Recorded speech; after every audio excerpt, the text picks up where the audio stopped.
This Macauley's tasting great after a week sitting here in my office. I know, these clothes, I've been wearing them all week. It's so nice. I was only managed to change my hat because my hair was dirty and I needed to... Hey, we're back. Yeah. For a whole new week. Hi, Rob. Andrew Bauman. Good to see you. You get a haircut? Before I left for Philly, yeah. Philadelphia? Well, Oh, speaking of, yeah. how ironic. There it is on the screen. Yeah. If you're watching the video. If you're not, we'll try to do a better paint a picture than we did probably for the Korea episode. I don't know. Yeah, I just wanted people to know like what it's like to not necessarily focus on going to breweries, but what that's all about. In Philadelphia, that's its whole. That's a whole new Hey, thing. everybody, welcome to the Arizona Beer Frontier, a podcast. Not about beer, but it's about beer, but it's not a beer podcast. Right. Right. I like how you broke it down like that. That was Yeah. great. That was great. I did it backwards. Okay. Yeah, so we were in Philadelphia for the Craft Brewers Conference. Right. That was a week ago. Yeah. Wow. Time is so fast. Yeah, I think I needed a recovery after all my travels. I think you were doing stuff because I didn't, we texted, but not as much as we normally do. I didn't do a ton. So you got there Saturday. I didn't get there till Monday. Yeah. And it was after the guild meeting and the keynote speech. But here's kind of the problem. Yeah. One of the big things about this year's Craft Brewers Conference was that they were cutting it down by a day. Yeah. Well, I didn't understand that day that they were cutting it down, instead of having the keynote in the morning on one of the days, they kicked it back to that Afternoon. we cut it out day. So that was not like a real day. Yeah. And I didn't really, I guess, pay enough attention to see that's what happened. And then they scheduled a guild meeting even before that, and I was completely out of luck. I tried getting in here a day earlier by changing my flight. Unfortunately, because it's not the same calendar date, they don't let you do that. If it's the same calendar date, do any flight you want. Right. But if it's a different calendar date, it Yeah. doesn't count. Even though I wanted an 11:38 p.m. flight, Right. and my flight was at 5. Look, it's less than Less than 6 24 hours. Yeah. Less than 6 hours and 24 hours. It just didn't work out like that. There's rules. I get it. Yeah. And They have to make money. They don't want to. I booked it a while back, but also understanding that had things gone differently, either good or bad in Korea, I could have stayed another week. And I built in I might. The flight, obviously, in my situation is I have a lot more flexibility with that. But the hotel and the conference fee, I just said it's a sunk cost. If I don't make it, that's on me. I understand. Like if I want to do these aggressive trips and pack it all in, I get it. I roll the Be dice. ready, yeah, and be ready for some disappointment, I guess. Right. And so, as it turns out, the week was about right.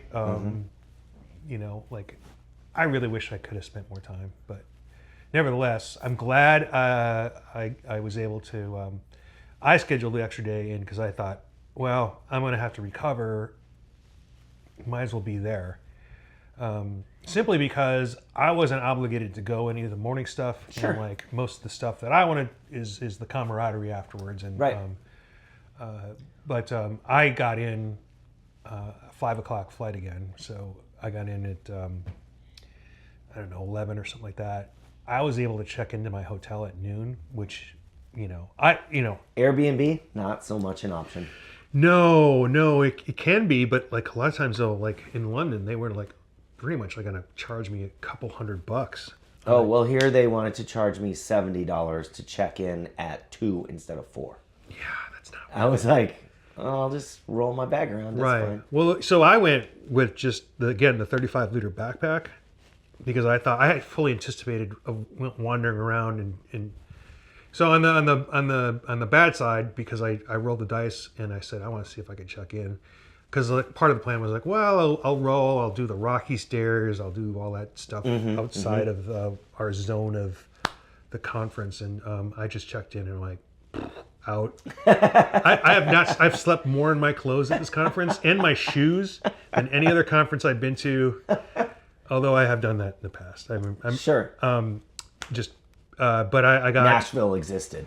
I got part of it was I didn't bring my full complement of long cords. I plug in and like the cord's only this long. So I'm just gonna plug in and charge and just and I'm like out.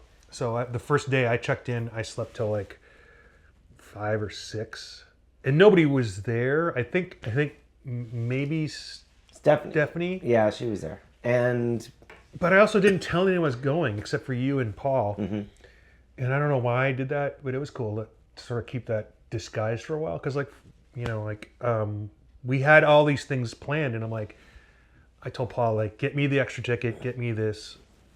Don't tell anyone. You were part of that conversation. Mm-hmm. And it was good. I crashed out. And then I don't know what time zone I was on. And I went to all the dive bars that I had picked out of note. Yeah. Closed it. Went to Pat's. I know everyone's Sure. like, oh, Pat's is your steak place. Yeah, it is. I mean, Pat, Angelo's, or Gino's. Yeah. Well, Gino's and Pat's are directly across from each other, and they've been the de facto thing for many years. But we can't let that alone. We have to say, oh no, those are tourist places now. They're garbage. I mean, I had Gino's at the airport. Yeah. So, I don't care. It was awesome. So, but I mean, like, I don't think you're a tourist at 3 a.m. So. Yeah. So that doesn't count. No, yeah. no. I mean, like, they're open 24 hours. Like, come on. Like, Yeah. I'm not Angelo's, which I tried to go to, not as expansive with the hours. Okay. So. It's a little small shop, right? Yeah, but it is a Michelin. What do they call it? Just it's recognized. Or whatever.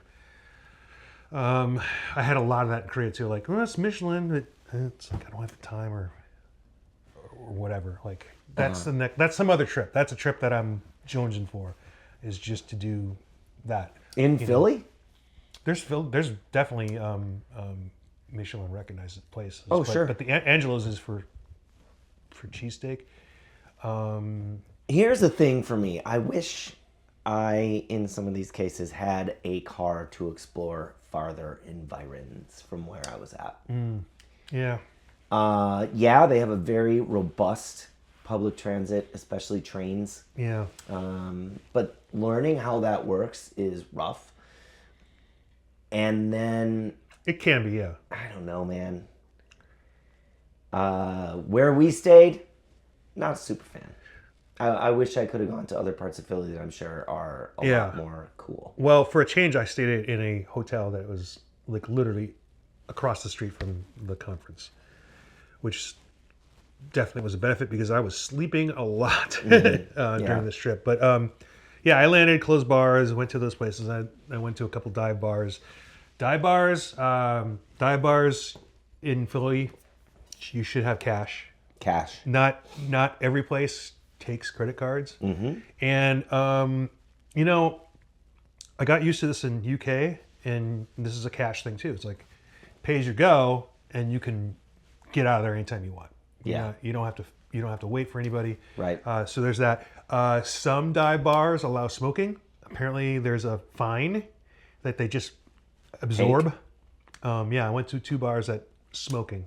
Wow. And so I know we've had this debate about dive bars, but let me tell you, because I haven't been in a bar that you could smoke in since it was outlawed almost everywhere across America. Maybe early 90s. Not even the Elks allow smoking. Like there are some clubs that do. Yeah. But there is a sadness to those bars. There's a quietness to a lot of those bars, and like that is it's like literally night and day. Like I was trying to explain, how like cinematically, if it's shot in Mexico, it has this amber look, like it's very brown in a lot of these places, like nicotine lensed.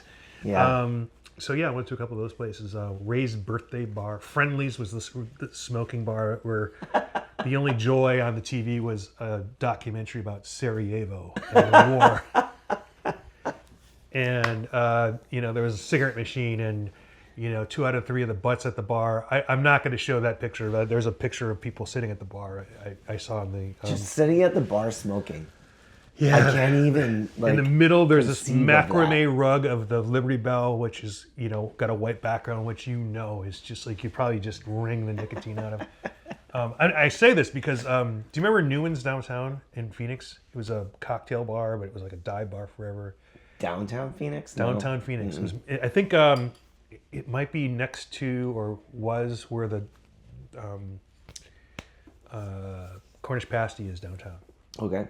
So in that neighborhood, they took down, when they closed, my friend Paul Allen, Tom's brother, bought this shirt off the wall, a Newman's t-shirt. And when they took it down, there was a ring where the t-shirt was.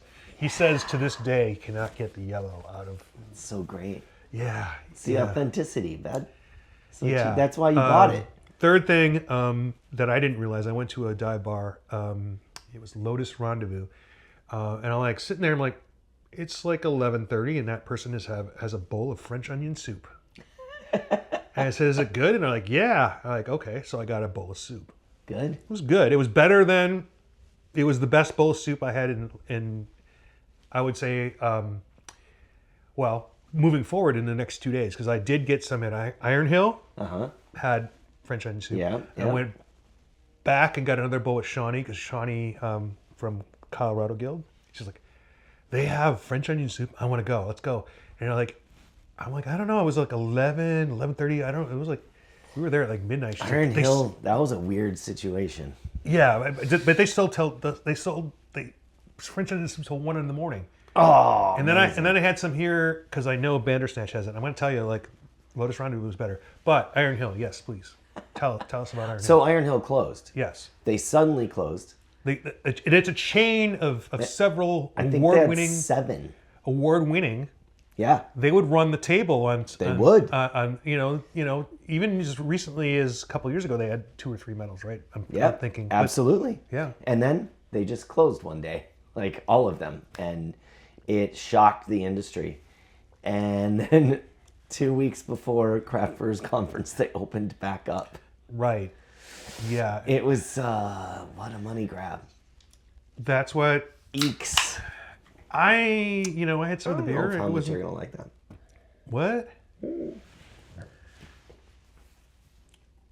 All right. Should we? We won't. No. Well, we still have this Korean beer left. That's over what from I last figured week. you were gonna have. Oh. That's why I didn't mention anything, because I figured you're just gonna drink those. I'll drink this. It's fine, but I don't want to put you through that. Date check. Recent, very recent. Still within code. It happens. Yeah, it happens. What were we talking about? Oh, we're in Iron Hill. Yeah. So they had. I mean, did they have beer in the tanks? The beer I had They was were brewing, fine. yeah. Oh, so yeah, I guess if they knew they were going to open for CBC, I guess they could have. If they were planning on reopening, the question is, were they just reopening for that? That's the question. That's the kind question. of how I feel. Yeah, we got Their staff was all brand new. They were super nice, but Yeah, we got some of the inside scoop, and we shouldn't necessarily talk about why, but yeah, there were a lot of people that were let go suddenly. There was no announcement, and yours seemed to imply that a lot of those people weren't asked back because it was all new staff. Yeah, these were. well, I don't know. I mean, Yeah. All right. Well, it's yeah. So. Hey, But- look, if you close a restaurant and it's closed for a couple months, all the point of sale systems coming out, Right. they're having to get new POSs just to open back up. Right. That stuff's gone. Right. I don't know, man. It Seems is complicated. Anyways, it was one of the closest Yeah. breweries to the conference. we so- went there after the awards. Yeah. Why does this not want to keep streaming? It's like, It's like it you're keeps done now. timing You're out. It's done. weird. Yeah, I mean, for So- another video, we have. In the background here, we've got a stream of pictures that we took while we were in Philly. Yeah, I know. John Coltrane, Yeah, that was on the Walk of Fame. music fame. Yeah. on the last night that I just recognized that I'm like, I better take a few pictures of these. John Coltrane, yeah. Well, we went there, and then we just kind of rolled around town, didn't we? Yeah, I'm not sure why it's not slideshowing. Sorry, technical difficulties. There we go. And like, just it do the started one. at the beginning again. That's Well, I fine. mean- Oh, you stopped it now. It's never going to go again. Really? Is that my intervention stops the slideshow? Is that? Uh-huh. And I can't. Oh, I can. Manually slideshow it? Don't do that. No, I won't. That's a picture of me in Yeah, a police car, which in a is police something car. I do. There's Angela's Pizzeria, and this would be at 3:30 or so in the morning as I was walking back from Gino's and Pat's. So I came back around close to there and like with the intent of picking up, but like there were people that were smarter than me and already stood in line ahead of their opening. So I'm like, I'm not smart enough for this. But there's Pat's. But what we were talking about Iron Hill and whatever. Like Anything we say is conjecture, so we don't know. right. It was a place to land after Barrio had won a medal. We wanted to have a beer with them. And Pedal House. Well, but They we weren't weren't there, with them. but yeah. Well, Doc was there, but he wasn't at the awards. Is that my I think he understanding? left. Yes. He had already departed. Right. That's his MO. He does that. Yeah. And he's well within his rights, especially by himself. If he's He was there to judge beer. yeah. And then he stayed a couple extra days, and he was like, okay, I'm ready to go. Yeah, I didn't see him. Oh. I didn't see a lot of folks Oh, dang. because I was only in my little sleep cycle and going out and Mm-hmm. I did go to some of the guild things. All right, cool. Then we went to, what was that bar we went to afterwards? I was asleep. I don't know. We went to is that when we went to Oscars? Oscars? No, Could be. that was a dive bar. That was fun. Let's just start from the time that we reunited and we went Pat's to King of Steaks. we went to Inventor, originator. Do they ever like have literal fights? that's me. Look, I look so tired. You kind of look tired. But we went to a baseball game. You did. Oh, you didn't go? That's right. Ah, I was a day late. yeah. So we went. It was fucking cold. and raining. Everyone is bundled up, hats. Oh yeah, it was like that night it got down to below freezing. Yeah. I don't even know. The Phillies like rallied and then they got swept by the Braves, which made Joseph very happy. You recognize that character there? No. YCH Hops? Oh, Luke? The South African? Yes. Yeah. Luke, the most handsome man in hops. So this is the day after I went out and and I didn't interface with anybody, but I met Paul. We went to Copycat. That's when we were close to Angelo's. We just kind of made our way south. We went to a place. We went through that Italian market, which if you've seen the movie Rocky, he runs down this street and there's all these produce vendors. So I think I sent you a picture in the middle of the night of a butcher that had a neon sign that says turkey and chicken parts, among other things. Like I just said We're just that's not- all I wanted when I went to we're just Phillies, not moving turkey and enough chicken parts. chicken parts. We need an We need a advertising neon. campaign. How about a neon? And it's like, in the beer industry, you're a retailer. Like you're not buying your own neons. Like a brewery is spending money on you, right? Like who buys their own neon for turkey and chicken parts? I don't have that on the slide, unfortunately. Oh man. I'll put it in the podcast if Great. you're watching. I think the problem is my. Is there a hole punched in the side of that can so you It can looks that shotgun way. it? It looks that way. You guys shotgunning beers? I did not shotgun a beer. Okay. But yeah, it was cold. It was very cold. I brought all my cold weather gear, and I honestly only needed it one day. Yeah, well, it rained on me. Wait, more go than back you. to that last picture. That is not what it looks like in a Korean baseball game. This is not Korea. I know. This is.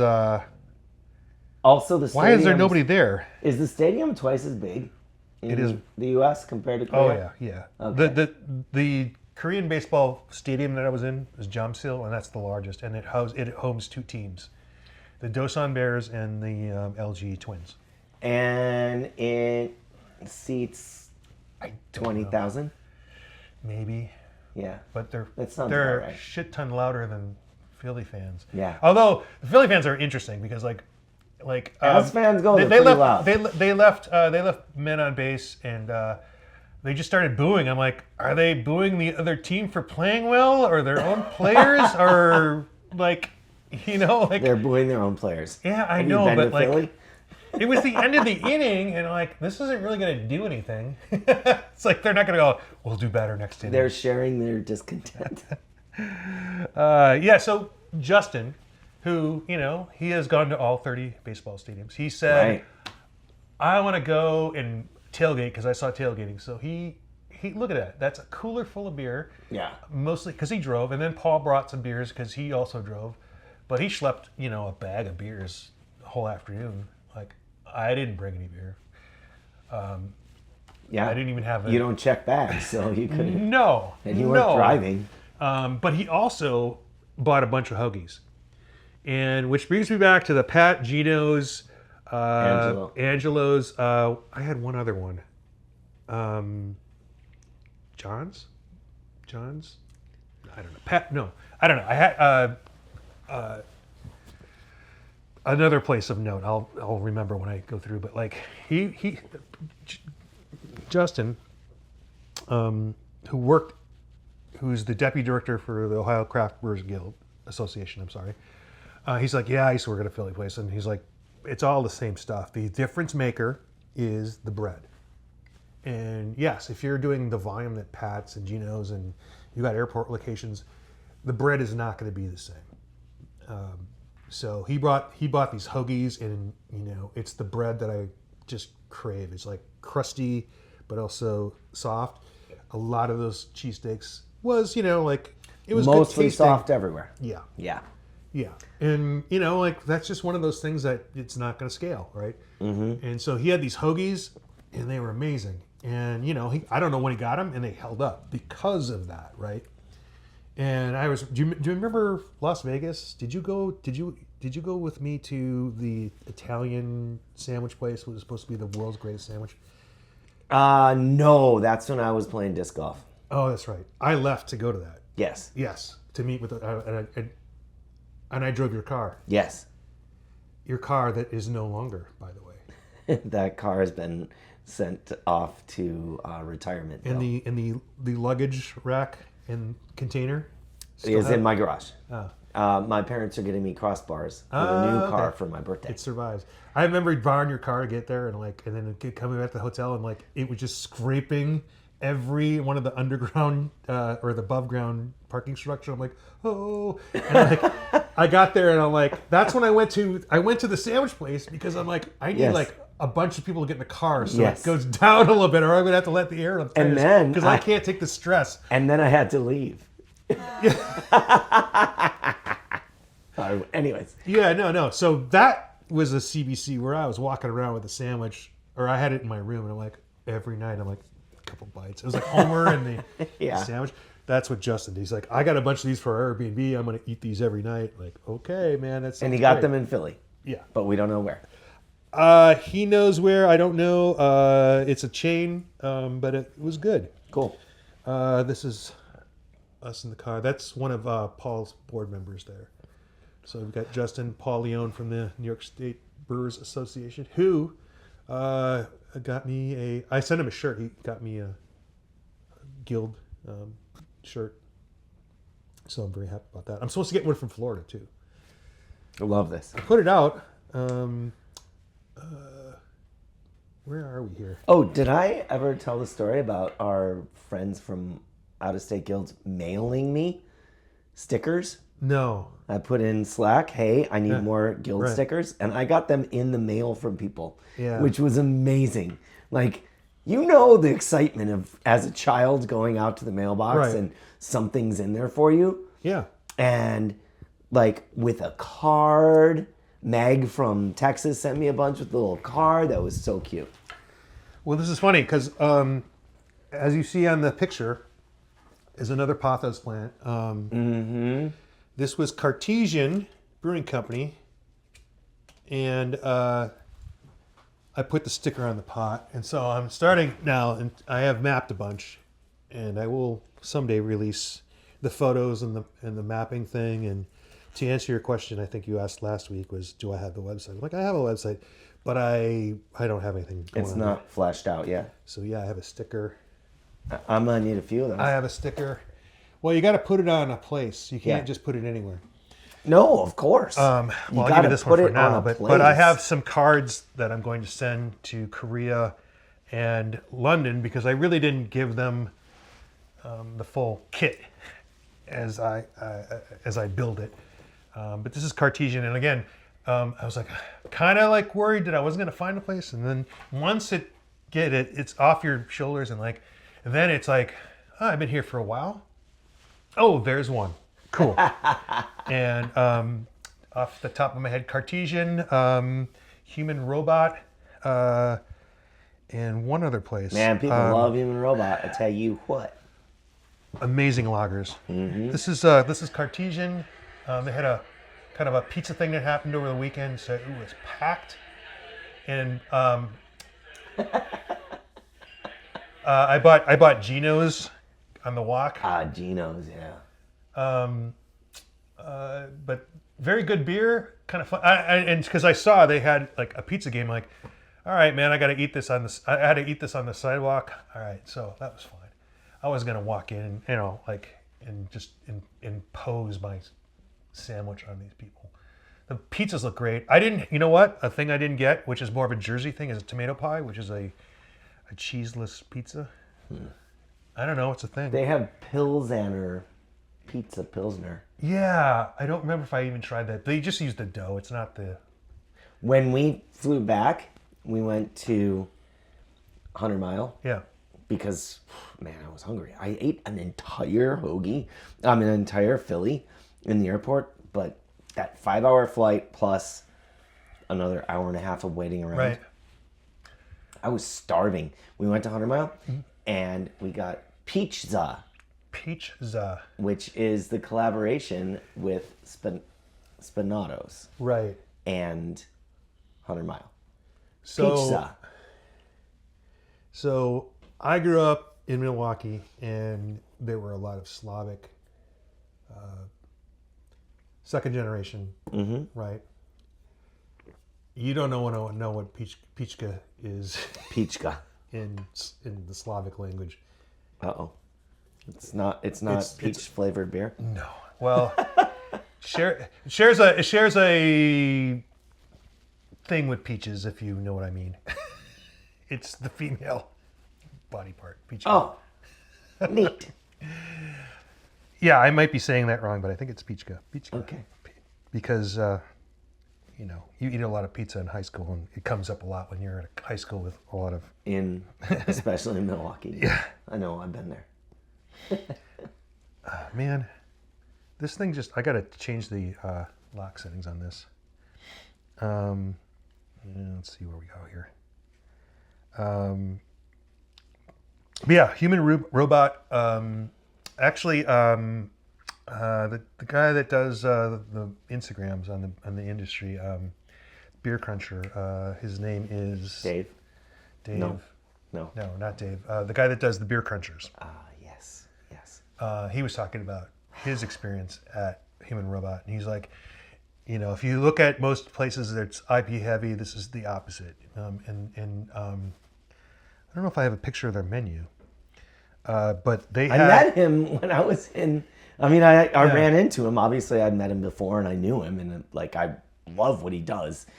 Yeah. And now I can't remember his name. Why'd you put a camera on me? I remember for the one. He's the Beer Cruncher guy. Yeah, Beer Cruncher. Yeah. It'll come to us. Rabbit Foot. This is why we need a show producer. This is why we need somebody on the internet yelling out the name. It's embarrassing. Where is that? So they that's the AI conference. At Human Robot, they had a... I was standing right here. They had a Pilsner with Aramis hops. Oh, that's my picture. Aramis hops are a French, Yeah. right? It's delicious. And now I want more, right? A French Pilsner with Aramis hops. I love it. Sounds good. Uh, So that was the AI seminar that I went to. That's a really convincing photo. Crazy stuff. Oh, that the they're photo's not AI.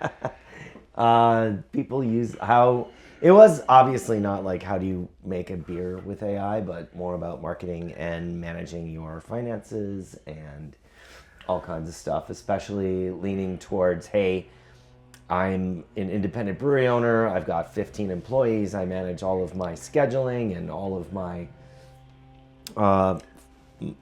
budgeting with my AI. I bring back the leaf blower guy every week. He's back. This is from the front now. We're getting. You might not hear that. Hopefully you won't.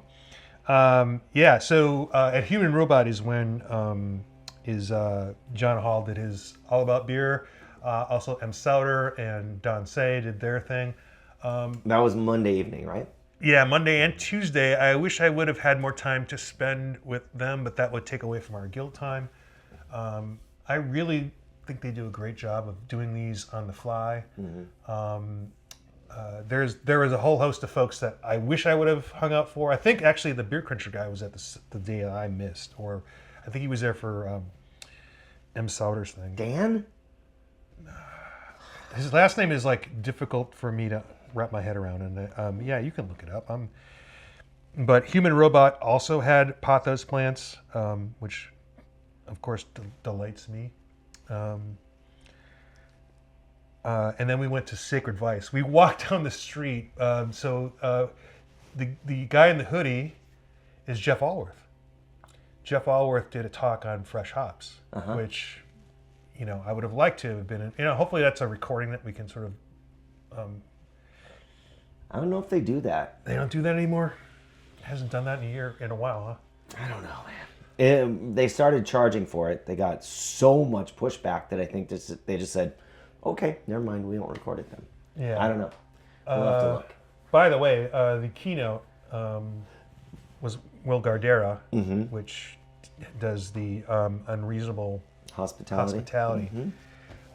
We all got free books out of that, which is the workbook, which is like probably the follow-on to the book that you and I have read. If you read the book, there wasn't too much that wasn't covered. There were some new anecdotes, and I think hearing it in a large room and looking around and seeing what the takeaways are.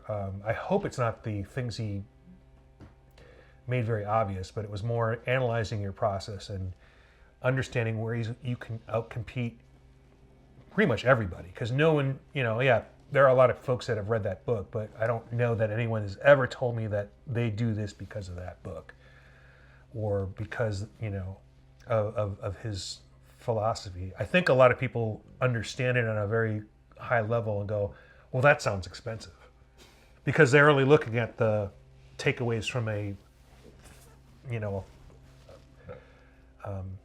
is 3 the most you can get from a Michelin? Whatever. 4. 4. And the world's most recognized restaurant in the world, one at once. I mean, I've listened to plenty of podcasts about Michelin star restaurants, and getting a star can kill your business. Yeah. Well, I mean, I think it's the pursuit, and he goes into that. So yeah, we went to Sacred Vice, and this was like, you could see albums, and they were playing albums. They had a DJ, but you got Don Say, Jeff Allworth, and John Hall. It was great to just to run into those guys. It's an amazing picture. And just talking to them and hanging out. Another pothos plant. More pothos. You can see I have. Here's another one. The gentleman to the far left is somebody that John knows from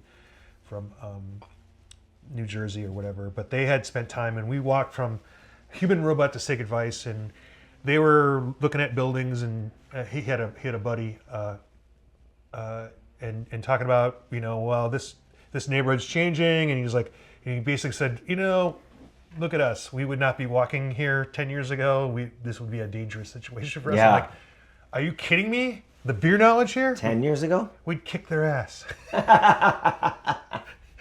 Yeah, and then so like we were walking. Don actually ran. He took an Uber as the 5 of us were walking, and we had a family walking by us with their groceries, and Don sticks his head out of an Uber and just yells and scares the shit out of him as we're talking about how this used to be a rough neighborhood, and like they were like freaked out. Like I'm like Jesus.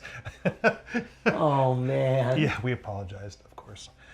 I was like, this is like Canadian Chinese guy just yelling out his window at us. He's up to like 30,000 something beers. So anytime I saw him, like, did you have this one? Did you have this one? Did you have this one? Yeah. So those are the kinds of interactions I like. You got a nice picture of some guild directors from the West. Well, Mary is from Mary Ohio. from Ohio. You know, Ohio is the west of the East Coast. West of the East Coast, that's true. And Ebby from New Mexico. We're at the Dogfish Head. They had live band karaoke in a bowling alley. Oh, wow. So we were bowling, and is that this was the karaoke? fun. That's It Sam? is indeed. That's Sam up on stage singing karaoke to everybody. I saw he was bringing back the pain relievers. His rap thing. Yeah.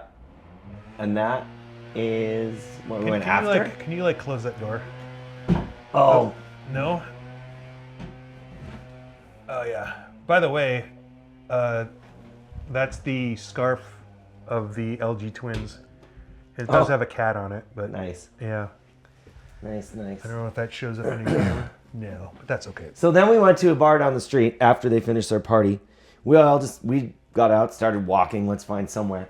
And we show up at this bar, and Sam Calgione shows up and just starts handing out beers to every single person in the bar. He's like, give me 24 beers, and just starts giving them out. So that was cute. Yeah, we went to something with John Hall, and he convinced Bierstadt to come out. And they have a lager that's called Shut Up and Drink Lager.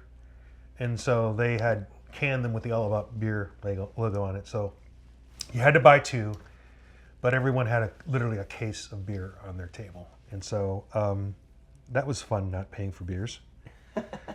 Speaking of your photo, free beer here. That's in the trade show hall. Hey, you're not supposed to take trade show pictures. Oh, no. Exhibitors cannot take pictures of other exhibitors' booths. I read the warning very carefully. It was very much front and center. I've seen it before, but it seemed like it's always been there, but you know, if you're an attendee, you take all the pictures you want.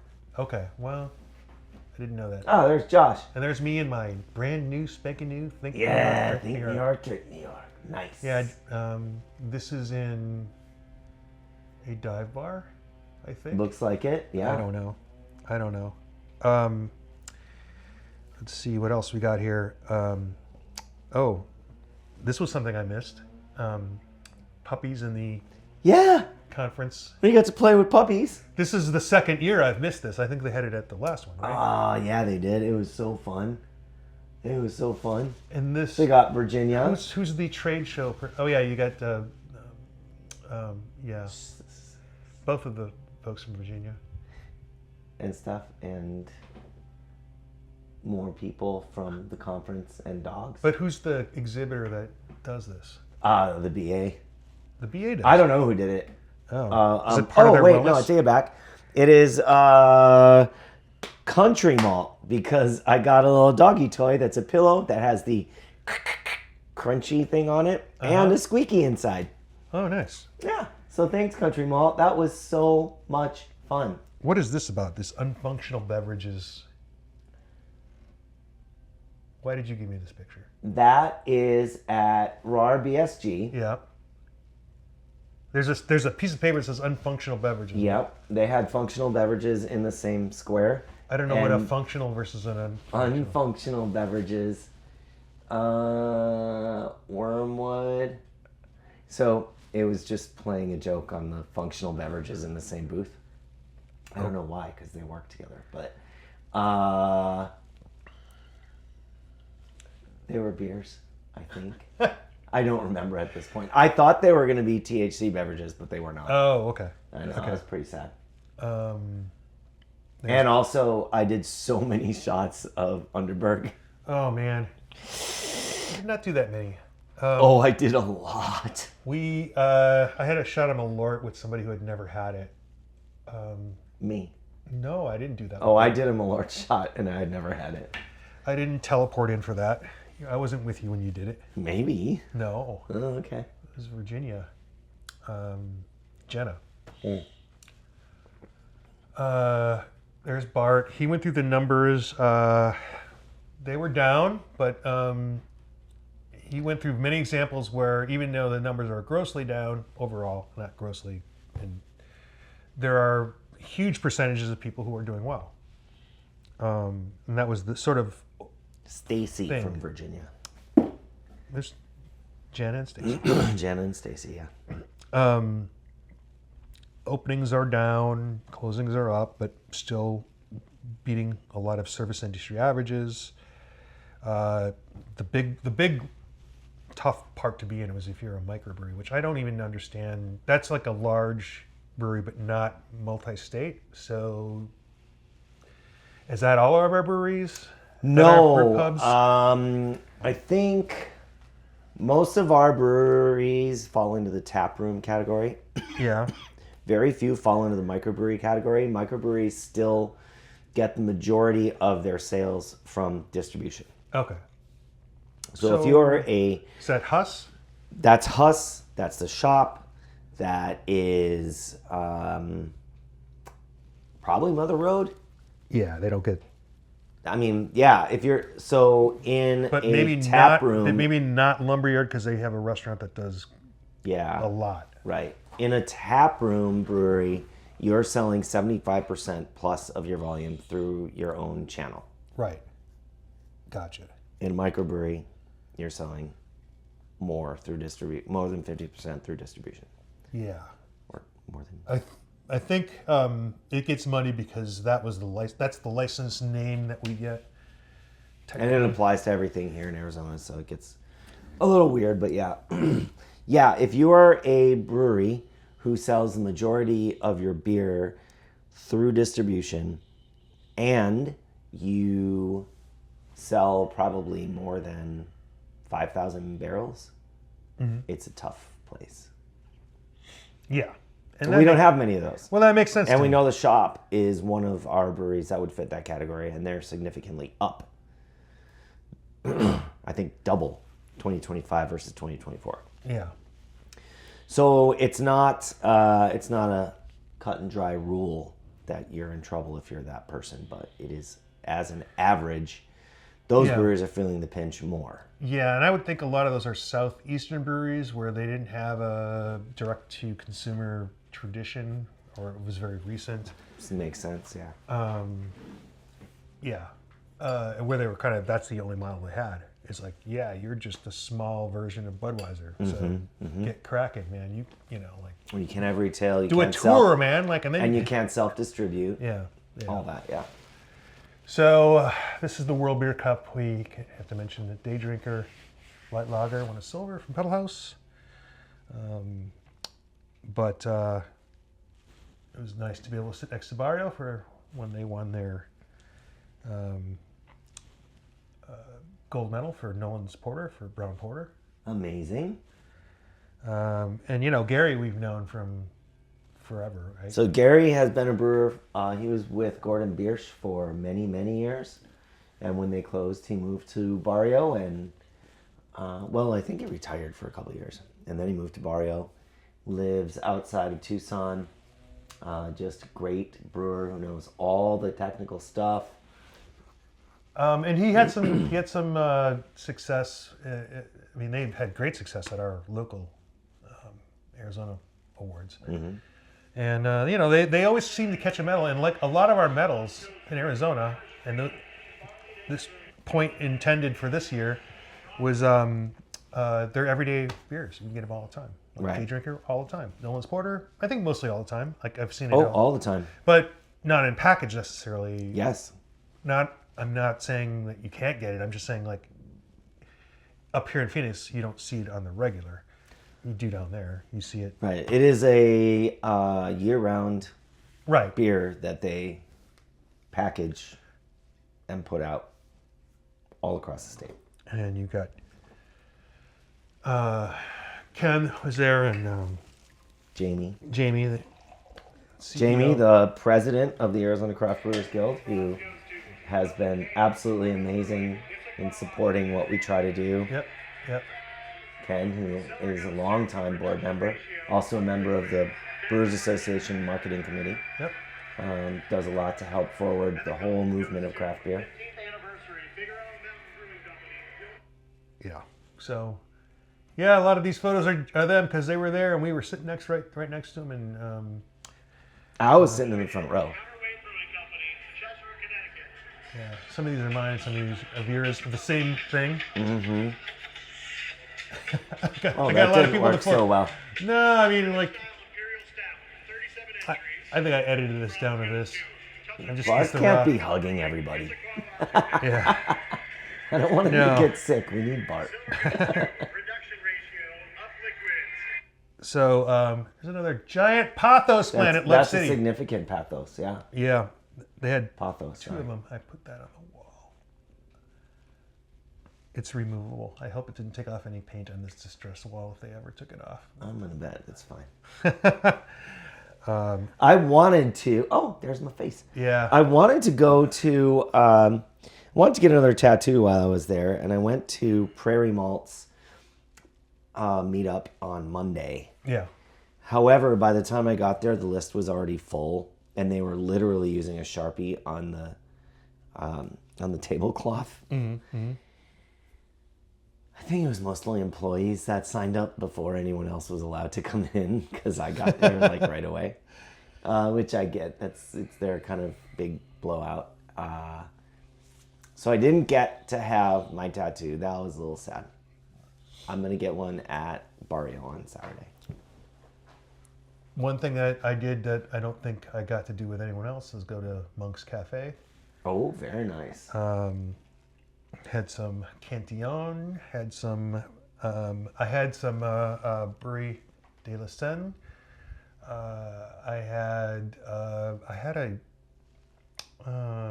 a Hype Breweries version of some Belgian. I thought it was pretty good. I don't remember. But Moulets and Frites. Moulets and Frites. This is just this is the oldest continuously licensed operation in Philadelphia. McGillen's,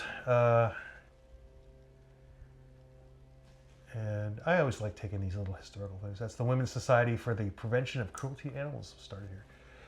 Bart on his thing talked about, he had a sign that he talked about the birthplace of the first lager ever made in America was in Philadelphia, according to a big ass metal sign, which gives you a lot of cred. Did not see the Liberty Bell, did not go to the Independence Hall. I know some folks did. I guess you had to get crazy security to get in there. That's what I heard. Like airport level kind of security. All right. So anyway. You had to have a boarding pass? I'm like, Well, I got to meet a lot of very kind suppliers to the industry who are interested in coming to AZ BrewCon. Right on. I got to see a whole bunch of Arizona breweries that were there, like Starfire was there. Yeah. I always get Starfire and Saltfish mixed up. I'm sorry. Oh, it's funny because like someone was talking about Jefferson Starship like last night. I'm like, I can't. The song's in my head now. Starfire was there. 100 Mile was there. Wilderness, Huss.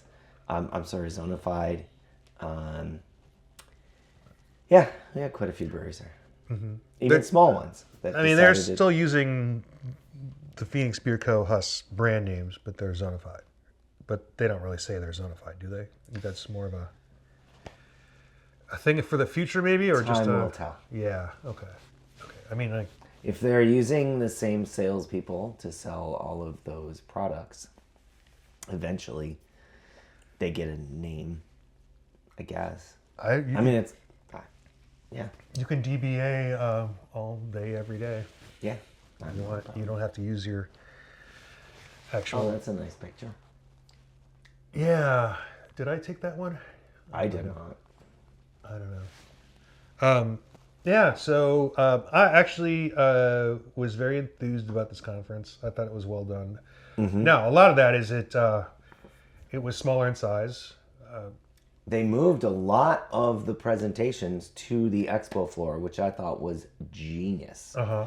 They had 2 stages on the expo floor. So Yeah. if you're going to, they had the innovation stage and the something else stage. Yeah. And you are in the expo floor, which is one of the complaints that Right. the vendors had for a long time is, Right. well, you have these big sessions and you pull everyone out of the expo floor, and do they wander back here? Do they just go out in the city?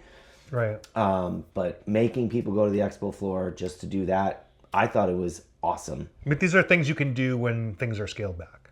Yeah. You can't really do that as much. Yeah, I mean, then they had larger venues that wouldn't fit there, but for some of the seminars, I think you always could have done that. I really like what they did. Well, they used to have 2 separate sections in Philadelphia for the trade show. I know that because that was, and I also had been there for the homebrew conference, which didn't. So I've been there. This is my 3rd time at a conference there.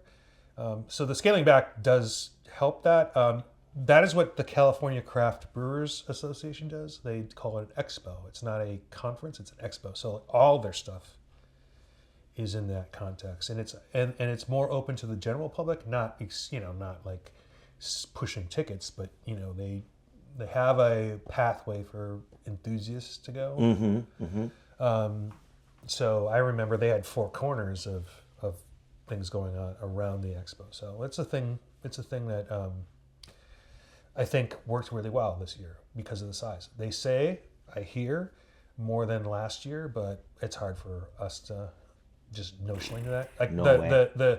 The awards again was some seating, some open standing areas, some private sections. There was like it was in the stairways, terminal, so there was yeah. you could. Now, would you have been able to hear? And if your eyesight's not good, you might not understand what's going on with actual awards. Like you would, if you were potentially going to win an award, it would be a terrible place to watch from, unless you were superstitious, I guess. You don't run.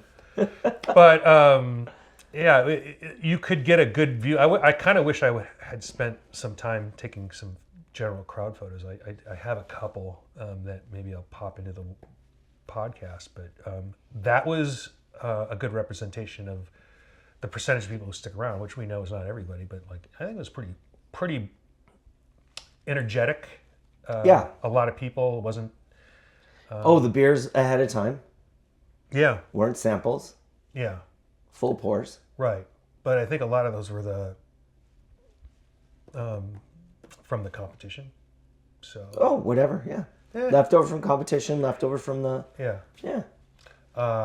So it weren't curated in any way. They were just like like how we have the problem. Like we just have to put a mess of beers out, and we either let people pick their own, or it's a very tedious process for people to go look. Yes. So that. But I mean, that's to be expected. I think it adds to the fun. I just went to one of the private tables and just grabbed a beer. It's like, those are curated. I'm like, sorry, I'm just going to take a beer. You're not going to need 25 of these, I swear to God. You have a 10 top. They're not even here. Anyway, but next year's San Antonio, kind of high on that. I was kind of low on it when they announced it. I'm like kind of a little bit high. Because like now, again, it's Why would you be low in San Antonio? because I thought at that, awesome. Well, because that was before we were starting to understand the reduction of folks going, and I think, I think it would have been different than now. That's all I'll say. Like I think more of Uncle Bear's was skipping that CBC. Yeah. Our plan was to skip that CBC so that we go to Hop Harvest instead. Yeah. So we did skip CBC. We did not get to go to Hop Harvest. No disrespect from me for anybody who used to go to that, and I haven't seen them this year, Arizona Breweries, but like, if you're there, these last 2 years, you're there because you have a reason to be there and you're forward looking. Oh yeah, it's fine. We're just going to advertise. We're wrapping up a UPS Fanatics directory. I think there might have been a lot of fluff where a brewery would bring, I don't know, if they bring 15 people and 7 of them were like, well, I don't know why we're here. Right, absolutely. So that was Vegas, though. Yeah, but it was probably Denver. It was probably other conferences that we weren't really aware of that, or it didn't diminish our experience, but it also meant like a lot of these hospitality situations and post events were just jammed, crushed. Yeah. So those things did get uncomfortable. I will say the Prairie Malt one, yes, it was a smaller venue than some that we've seen. It was crazy packed. Yeah. So we have this opportunity for a reset for Asheville, and I'm going to that, and we'll see. But San Antonio and then Columbus, and I don't know. I'll talk to you offline what I heard. So, I don't know if I'll make San Antonio. I don't know what's going on, where I'll be once my wife retires, and I'm still looking for purpose. Someone asked me if I'm looking for a job. I'm like, that sounds like a lot of work. I just want something to pursue. I want to contribute some way. Yeah. And I don't know what that is. Like I got, yeah. Desert Monks, after I left Uncle Bear's, they were like, hey, do you want to bartend here? And I was like, that sounds awful. No. I want to do something, but that's not what it is. But in the meantime, like I'm doing something. I'm just like, it's hard for me to even commit to things because I'm just, I'm busy. Like you're doing a lot. You're helping your mom a lot. Yeah. Like a lot. Yeah. So, anyway, very enthused about the direction and the acknowledgement of what the problems are and having, listen, like that is a pretty big keynote speaker, and I think it's well placed. I mean, we've talked about, hey, you got to look at your service, you got to look at hospitality. When I came on, we both were of the same mindset that you had already been saying for years. Hospitality. My background as a restaurant manager for 15 plus years before I got into beer. Like the understanding that we are not just making liquid. I would say the vast majority of our breweries get that now. Unfortunately, it took a lot of pain to get there. There was some of them still struggle. There was a lot of, I got out of my industry because I don't want to read emails. I got out of this industry because, whatever. You thought it'd be less stress. It's, we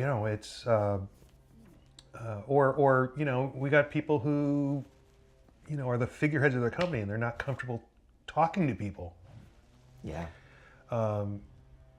That's okay if you find that figurehead who will talk instead, but the credibility of that person is immediately diminished. Everybody that I know who works in a guild has that issue on occasion, or when they're done, they just crash out. Like that happens to me. I know that happens to you.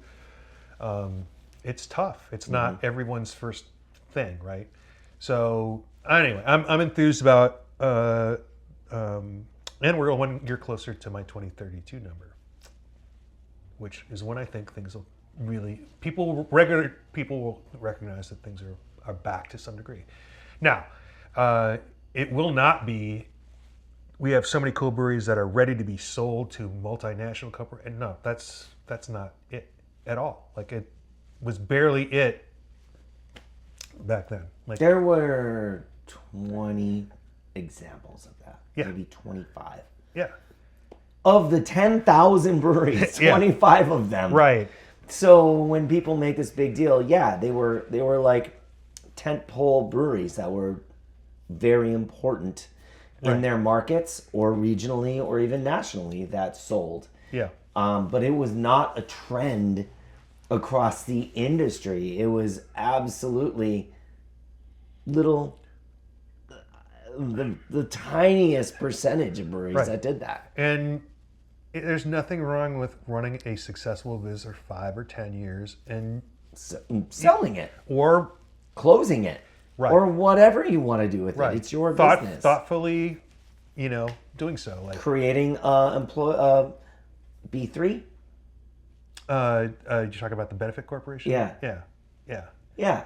Doing that. Yeah. Like there's so many ways to keep the business. Well, and we still only know of one brewery that has done the completely employee-owned thing, which is Barrio, right?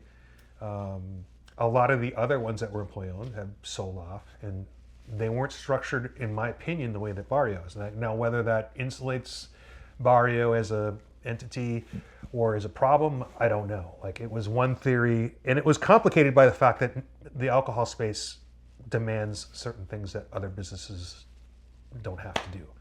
That complicates the legal arrangement they have to have, is my understanding. You mean like regulations? Okay. Right. To be licensed as a brewery, you have to... all of the owners have to be vetted through the federal system. Yeah. Sure. So that can complicate the fluid nature of an employee-owned business. So, anyway, way inside baseball. That's what we're here for, man. We did a lot. Well, not in the last 1.5 minutes of the show. The last 2 episodes, this one and the former, were more about just adventuring. But people want to know this inside baseball stuff that we just got into right now. Yeah. So, hey, my inside baseball is go to a Korean baseball game in Philly. kimchi. In Philly, it's the fans are mean and it's cold.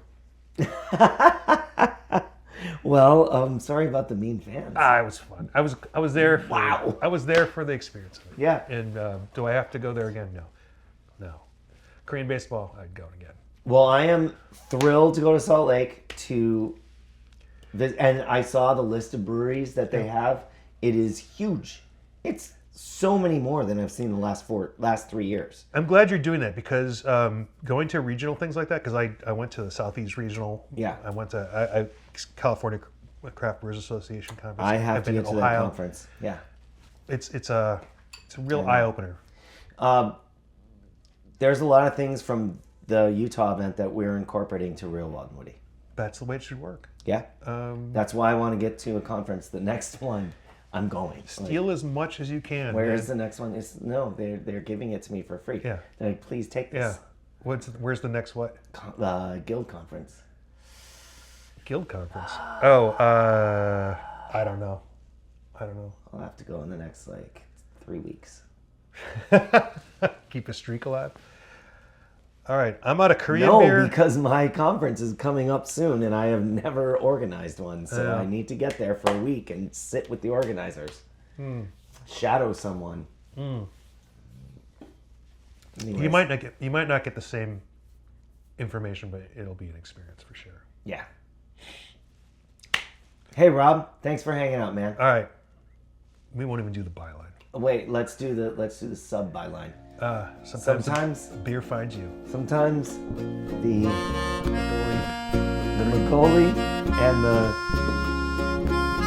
100% real carbonated beer finds you.